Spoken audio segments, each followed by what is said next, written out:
What my study strategy is at medical school and how I can consistently score well. Now, throughout my academic life, I've managed to be not stressed or not worried for I'd say about 95% of the exams and tests that I've taken. I've also managed to score well on something like 95% of the tests that I've taken. And that's not because I'm a genius or I'm really smart, and it's also not because I lock myself in my room and study for hours on end. It's because I study smart and efficiently, and I think the mentality that I have around studying and exams and succeeding is a little bit different than most people. So today what I want to share with you guys are some of the studying strategies that I use to be able to score well so consistently over the 4 years of my undergraduate degree. Alright, so let's start by talking about my mentality when it comes to exams and assignments and tests. Whether I have a final worth 40% or a midterm worth 20%, I will still work as hard as I possibly can to succeed in both of them. There's no point in me thinking, oh, this quiz is only worth 2%, or oh, this assignment is only worth 10%, let me not work as hard on it, and I'll have to make up for that extra loss when it comes to other parts of the course module. Another point about the mentality when it comes to exams. Exams are hard.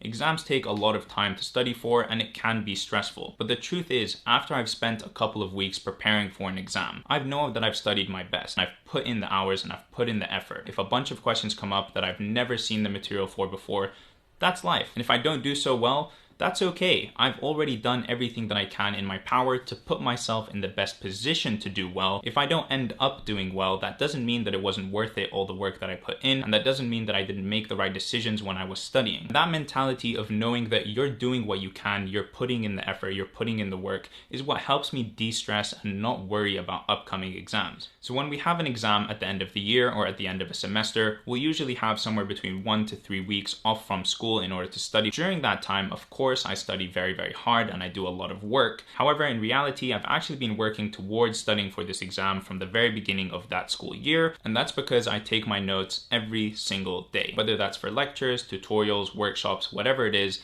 every day I put in a small amount of work. So for example, today I have 5 lectures scheduled, and that means by either today or tomorrow I will have written all of my notes for those 5 lectures. So when it comes exam time in December, all I have to do is read them, learn them, memorize them, and I don't have to start from scratch writing those notes or learning that material because I already did it a couple of months ago in September. I will have already seen all of the material that's going to be tested at least once. So when you're reading it again, it's almost like a second read through. It's like you're building on the foundation of knowledge that you already have. Secondly, around exam time in those 1 to 3 weeks that we have off in order to prepare for exams, I really do put in the work. Of course, I still maintain a balanced life by going to the gym, doing exercise, seeing my friends, etc. But here the priority is studying for my exams. And during this period, I always study for the exact same number of hours, and I always study with the exact same routine. I set myself a goal of 8 hours of studying in a day. I wake up at 7, I'm at the library, and I start studying at 9. I study from 9 till 1, take a 2-hour lunch break and chill break from 1 till 3, study again from 3 till 7. Now, following that timetable, I've already studied for 8 hours in the day, and it's only 7 p.m. And that's honestly already very good. If you can keep up 8 hours of studying a day for 1 to 3 weeks, you're going to be able to cover a lot of material. At 7 p.m., I can either take off the rest of the day, make sure that I can relax, enjoy myself, and maintain a balanced life so that I can continue studying for 8 hours a day for the coming weeks. Or if I'm still in the studying mood and I feel like I can do more, I'll take a 1-hour break from 7 till 8 and then study from 8 till 9 or 8 till 10, depending on how I'm feeling